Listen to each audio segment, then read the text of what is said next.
Programme de 21 jours de jeûne et prière. Et nous sommes à notre 9e journée.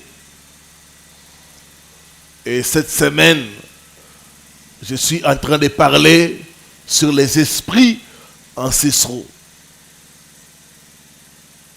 La délivrance des esprits ancestraux. Il faut me suivre attentivement et comprendre le message. Parce que la délivrance, c'est la compréhension. Il a dit, vous connaîtrez la vérité et la vérité vous affranchira.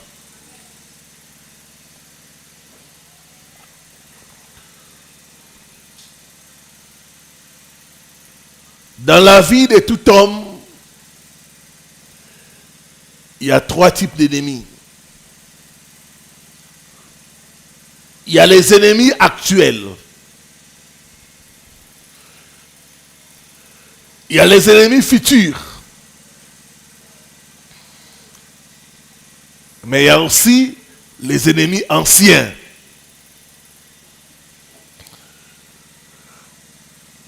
De ces 3 types d'ennemis, la catégorie la plus méchante, c'est les ennemis anciens. Et nous sommes en train de traiter avec les ennemis anciens.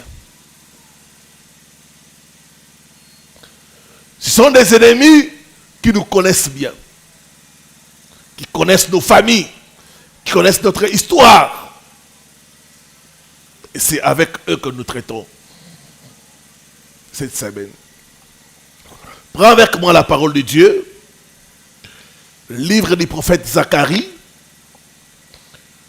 le 1er chapitre, le verset 18 à 21.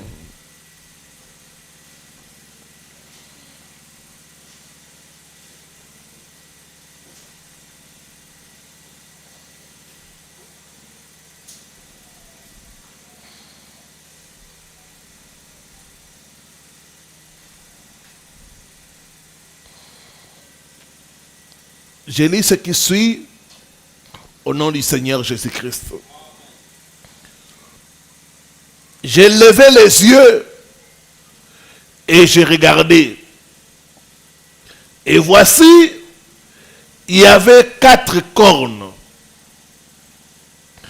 J'ai dit à l'ange qui parlait avec moi, qu'est-ce que ces cornes? Il me dit, ce sont les cornes qui ont dispersé Juda, Israël et Jérusalem. L'Éternel me fit voir 4 forgerons. 4 cornes, 4 forgerons. J'ai dit, que viennent-ils faire?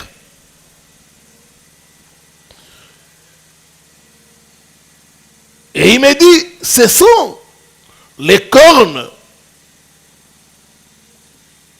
qui ont dispersé Juda, tellement que nul ne lève la tête. Et ces forgerons sont venus pour les effrayer et pour abattre les cornes des nations qui ont levé la corne contre les pays de Juda, afin d'en disperser les habitants. Amen.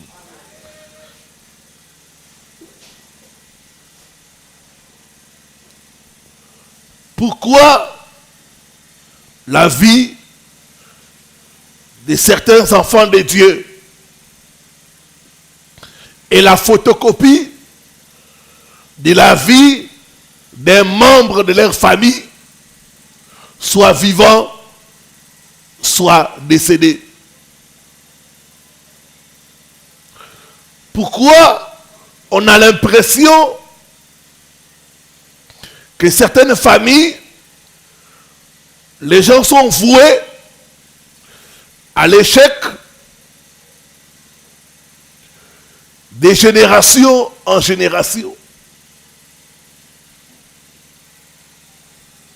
Pourquoi dans d'autres familles, il y a comme des forces invisibles chargées de faire revivre aux enfants les souffrances de leurs parents?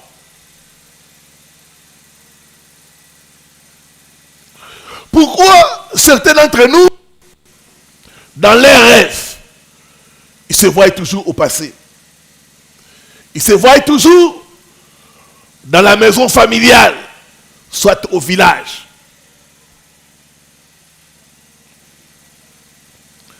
La réponse à toutes ces questions est la même. Les esprits ancestraux. Les esprits ancestraux.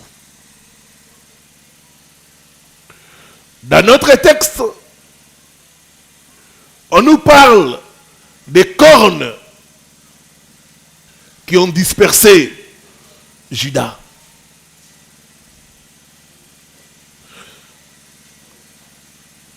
Dans la parole de Dieu, une corne est symbole de pouvoir. Dans la vision du prophète, il ouvra des cornes.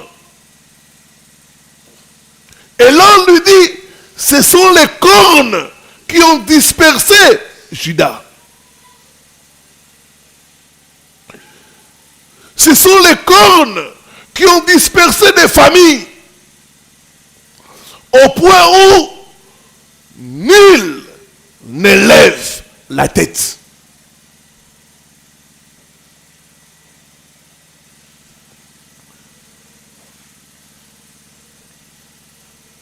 Il y a des gens qui sont supposés être grands. Mais à cause des esprits ancestraux, ils sont transformés en des bonariens. Il y a des familles avec une grande destinée. Mais à cause des esprits ancestraux, ces familles-là, les gens tournent en haut. Bien-aimés, chaque famille a un passé.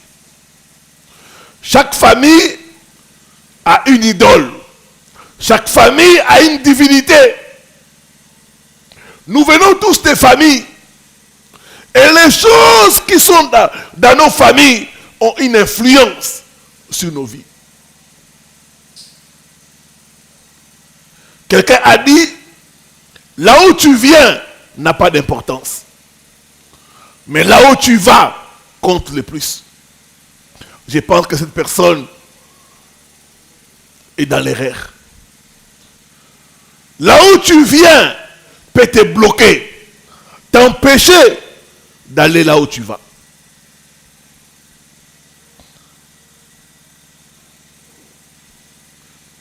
Chaque famille, sur le plan spirituel, a des divinités. Les esprits ancestraux sont en fait des faux dieux qui ont remplacé le vrai Dieu dans des familles.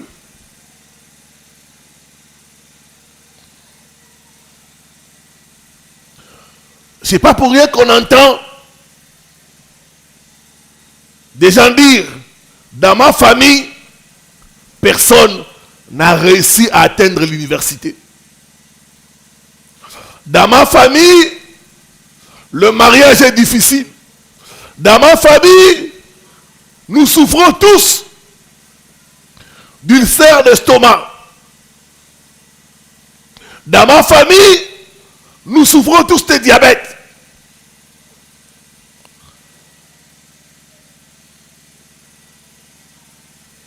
Les esprits ancestraux.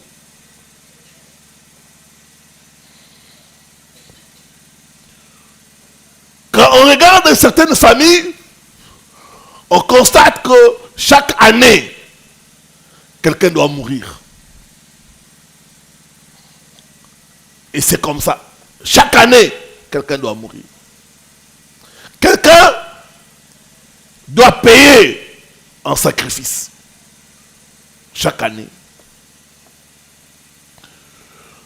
Dans d'autres familles, on constate que le premier-né doit échouer. Et ça, c'est dans beaucoup de familles. Le premier-né est bon à rien. Ce sont les autres enfants qui réussissent.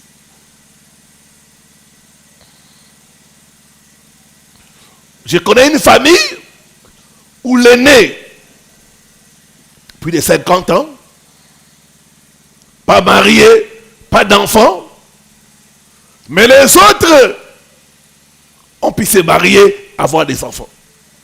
Mais seulement elle. Il y a des familles où le premier-né est sacrifié. Ce sont les autres qui réussissent. J'ai reçu ici le cas d'une famille. Le papa est décédé. Il était dans les choses bizarres. Son premier fils a disparu dans la nature. Personne ne sait là où il se trouve.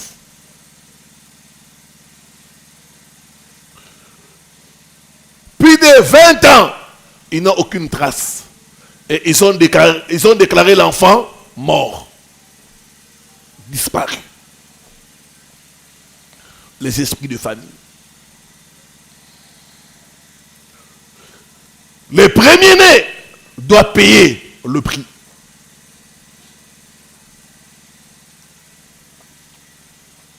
Dans d'autres familles, il n'y a pas de mariage. Les gens ne se marient pas.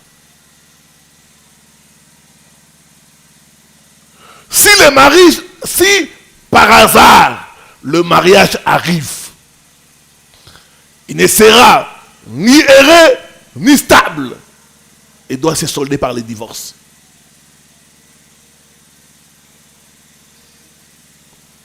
Les esprits ancestraux.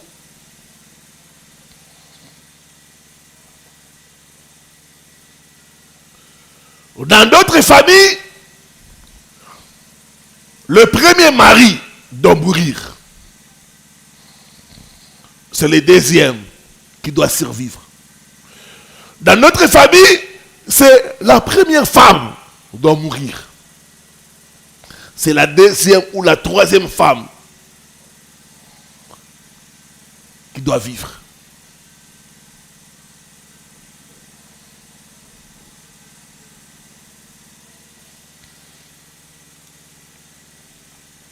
Dans notre famille, vous regardez, il n'y a pas de vieillard. Les gens meurent à force d'âge. 50 ans, la personne est partie. 55 ans, partie. Vous regardez dans la famille comme ça, il n'y a pas de vieillard.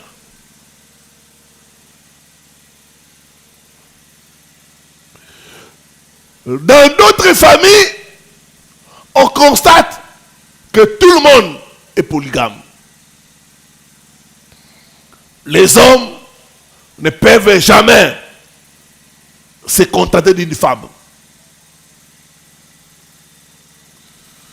Si officiellement le monsieur a une femme, officieusement, beaucoup de maîtresses et de tiroirs.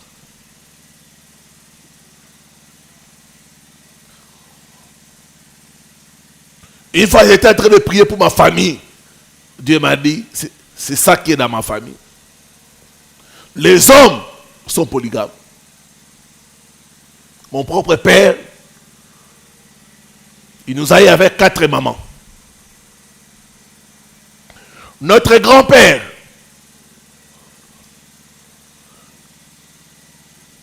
a eu à peu près 3 femmes, sans compter les autres.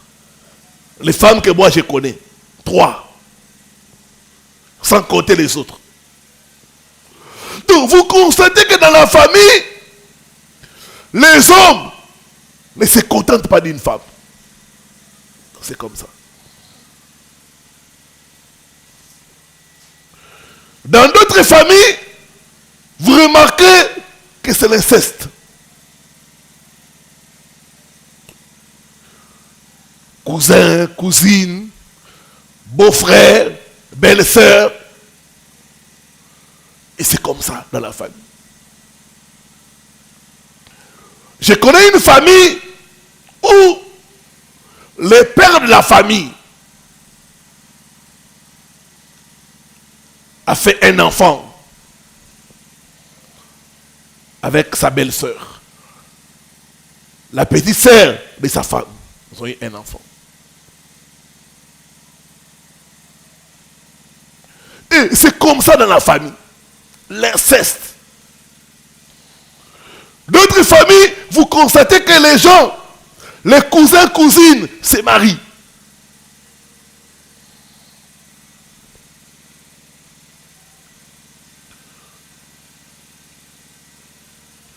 Il a dit, vous connaîtrez la vérité et la vérité vous affranchira. J'ai pris ce soir toute emprise des esprits ancestraux sur ta vie soit brisée au nom de Jésus. Soit brisée au nom de Jésus. Soit brisée au nom de Jésus.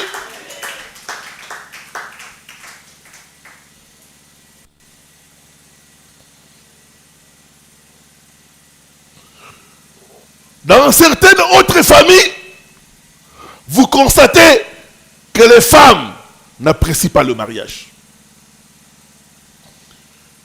Une femme peut être mariée officiellement. Au lieu de respecter son mari, la femme se mettra à sortir avec son domestique ou son chauffeur. De notre famille, tu constates que la femme a un bon mari, mais il sort avec les gardes du corps de son mari. Vous constatez que c'est comme ça dans la famille. Les femmes n'apprécient pas leur mariage. Ils vont sortir avec des sentinelles. Ils vont sortir avec les professeurs d'anglais de leurs enfants.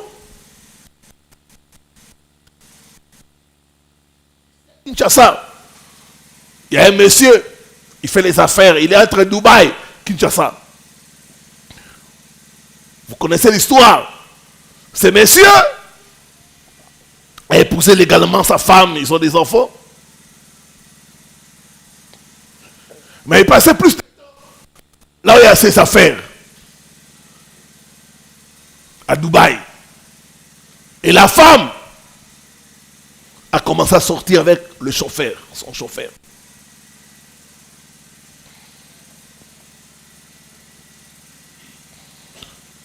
Jusqu'à ce que le chauffeur a tué sa patronne pour avoir l'argent. Donc quand vous constatez des histoires comme ça dans votre famille, il faut prier pour la délivrance. Des femmes qui n'apprécient pas leur mariage. Ils vont se mettre à sortir avec des jeunes gens, avec leur entraîneur de sport. Tu vois une belle femme, son professeur de gymnastique la prend en secret. Les esprits ancestraux. Ce soir, je vois Dieu te délivrer au nom de Jésus. Je vois Dieu te délivrer au nom de Jésus. Dans d'autres familles, on va constater que les femmes ont des enfants avec des hommes différents. Mwana na tatanaï. Tu verrais une femme avec 4 enfants. Ça, lui là, son père là, c'était un accident. L'autre là, papa, c'était l'amour de la jeunesse. Ça n'a pas marché. L'autre là, c'était mon patron. Tu vois, il me coinçait tellement que j'ai décédé. Et on a fait un enfant. L'autre là, bon, j'ai cherché la délivrance, je suis allé dans une église. Bon, le pasteur a commencé à exiger qu'on puisse sortir. J'ai accepté, tellement je ne savais pas Je me suis retrouvé enceinte. Donc, 4 enfants avec 4 pères différents. Toi, tu vas trouver ça comme normal. Mais ce n'est pas normal. C'est un esprit qui pousse ces choses-là à arriver dans la vie des gens. Je vois Dieu te délivrer au nom de Jésus. Je vois Dieu te délivrer au nom de Jésus.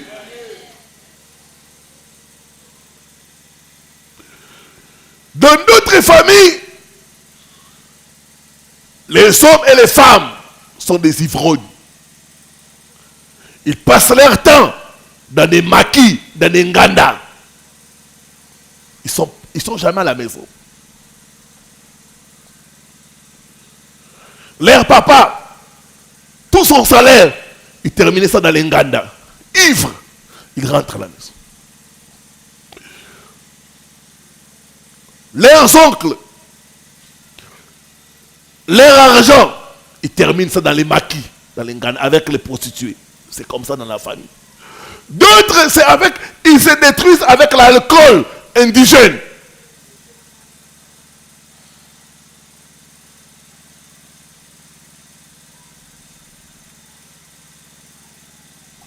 Il a dit, vous connaîtrez la vérité et la vérité vous affranchira. Dis après moi, oh Dieu, délivre ma vie, délivre ma famille des esprits ancestraux. Au nom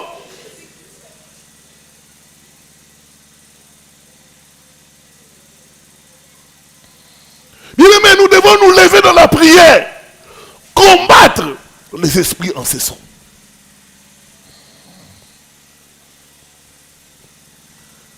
Qui sont ces esprits que nous appelons esprits ancestraux? Comment est-ce qu'ils opèrent?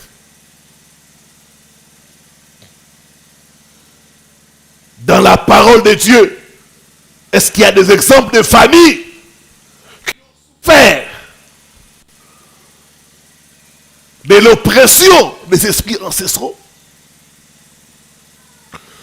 Voilà des choses auxquelles nous allons partager cette semaine. Nous allons partager, nous allons prendre la prière.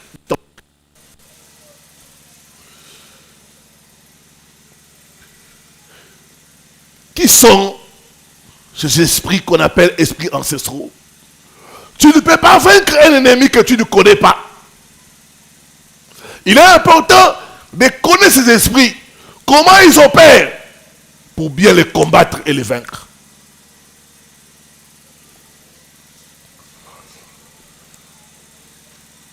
Je vais ce soir donner des définitions de ces esprits et nous allons prier.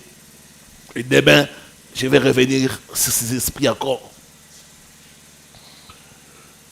Premièrement, les esprits ancestraux sont des esprits en charge d'une famille de génération en génération.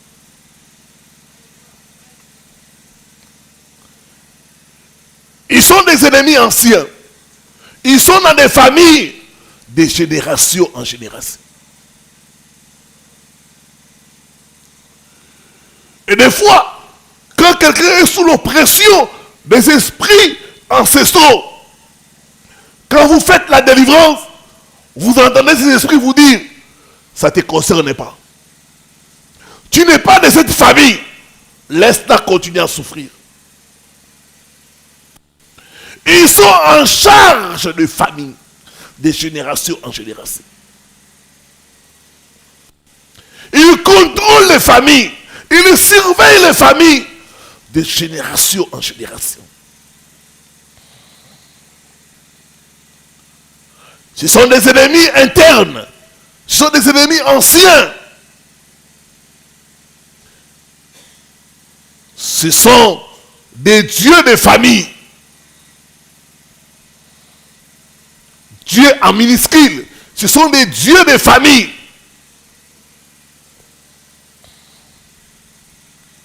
Ils font régner la loi sur des familles.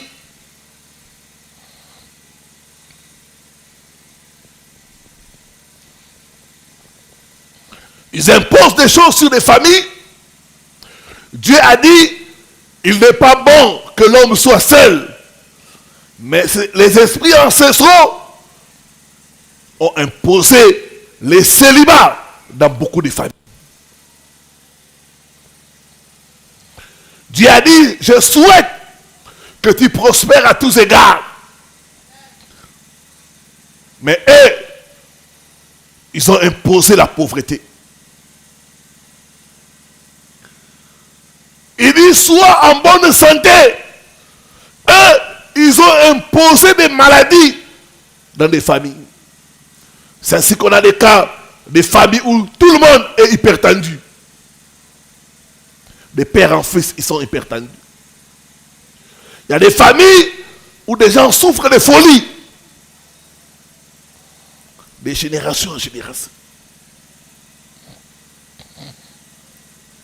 Il y a des familles où quelqu'un doit se trouver toujours dans la prison. Quelqu'un doit toujours se retrouver. Quelqu'un dans la famille doit toujours se retrouver en prison.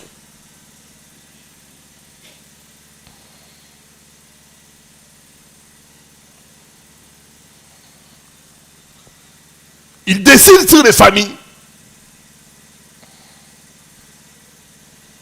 Ils sont en charge de famille. Deuxième définition des esprits ancestraux. Ce sont des pouvoirs maléfiques de la maison de nos pères. Des puissances maléfiques de la maison de nos pères.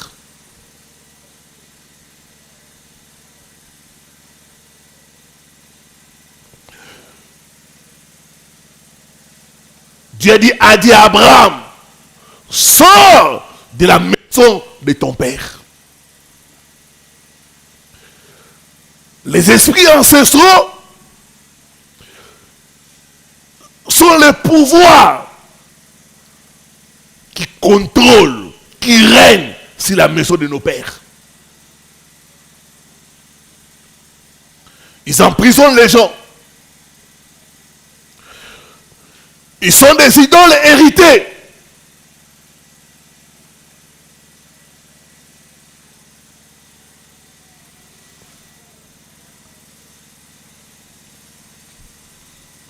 Ce sont des idoles de famille. Dans certaines familles, ils sont sous forme de serpents. Voilà la raison pour laquelle certaines familles, ils adorent les serpents. Dans certaines familles, tu ne peux pas tuer les serpents.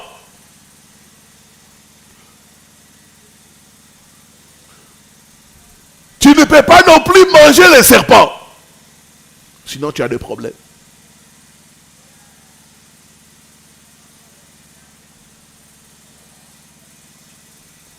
J'ai partagé avec une sœur. Elle, dans leur famille, c'est les serpents. Et elle m'a dit, pasteur, je rêve fréquemment du serpent. Et dans la famille, à chaque réalisation, il faut qu'un serpent apparaisse. Il dit, pasteur, par exemple, ma mère, quand elle a acheté un terrain, quelque temps après, dans ce terrain-là, un serpent est apparu. De nulle part, le serpent est apparu.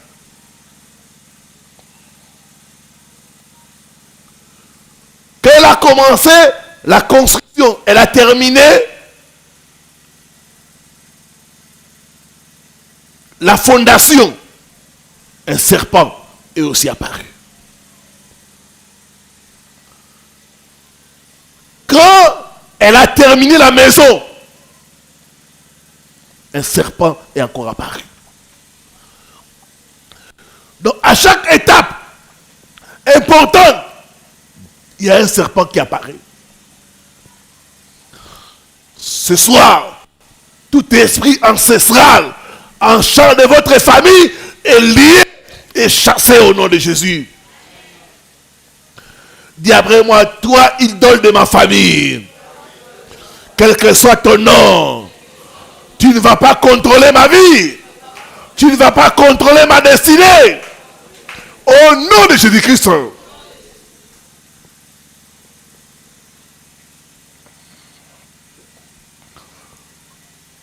Dans d'autres familles, c'est la sirène.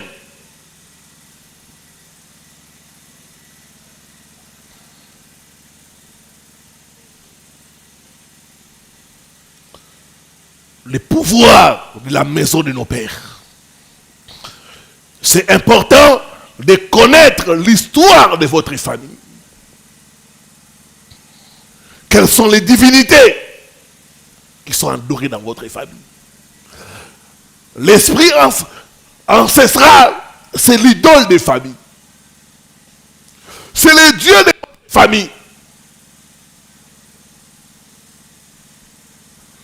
J'ai eu la délivrance d'une sœur.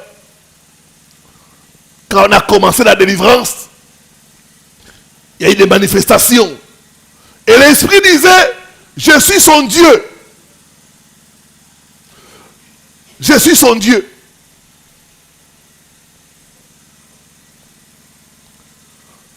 Quand on est entré en profondeur, l'idole a dit, ses ancêtres m'ont adoré. Ses parents m'ont adoré. Pourquoi elle ne veut pas m'adorer? Je suis son mari. Je suis son Dieu. Je suis son propriétaire. Elle est à moi. Elle doit m'adorer. Ce soir, tout esprit qui se réclame comme étant propriétaire de ta vie, je brise ces réclamations au nom de Jésus-Christ.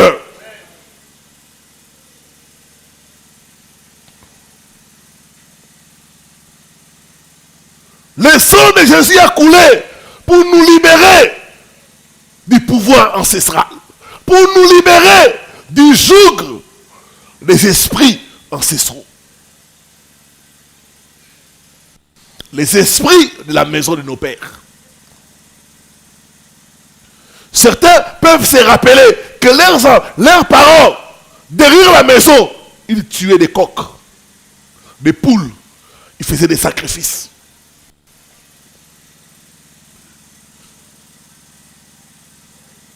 Ils jetaient des œufs, on casse l'œuf, on casse. C'était à ces esprits-là qu'on offrait des sacrifices. Les esprits de la maison de votre père.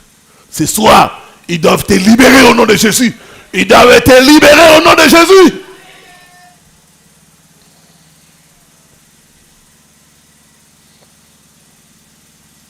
J'ai reçu les cas d'un homme de Dieu.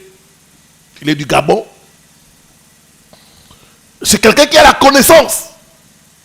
Chaque fois qu'il commence l'église, il rassemble les gens. Après, les esprits là viennent les réclamer.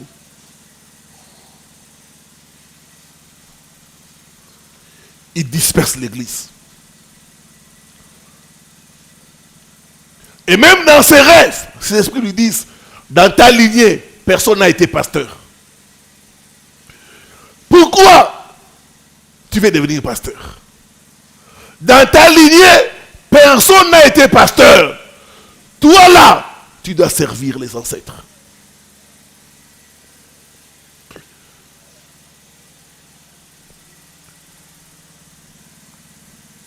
Les esprits de la maison de nos pères. Certaines personnes, vous ne comprenez pas. Ces esprits vous réclament. Tes parents n'ont pas été mariés. Pourquoi tu as été marié? Dans ta famille, personne n'a fini l'université. Pourquoi toi tu veux aller jusqu'au doctorat?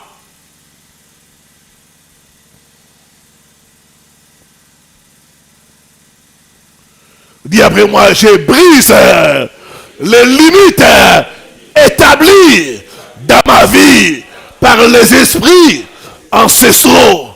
Oh non! Oh non!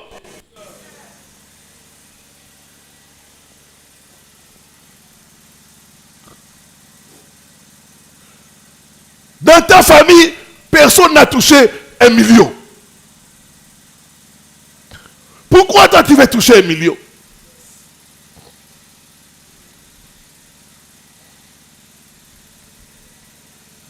Les esprits de la maison de nos pères.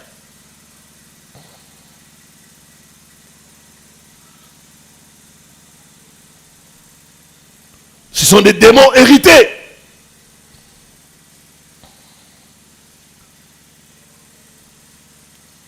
Dis après moi, je sors du contrôle des esprits de la maison de mon père. Au nom que Dieu bénisse sa parole.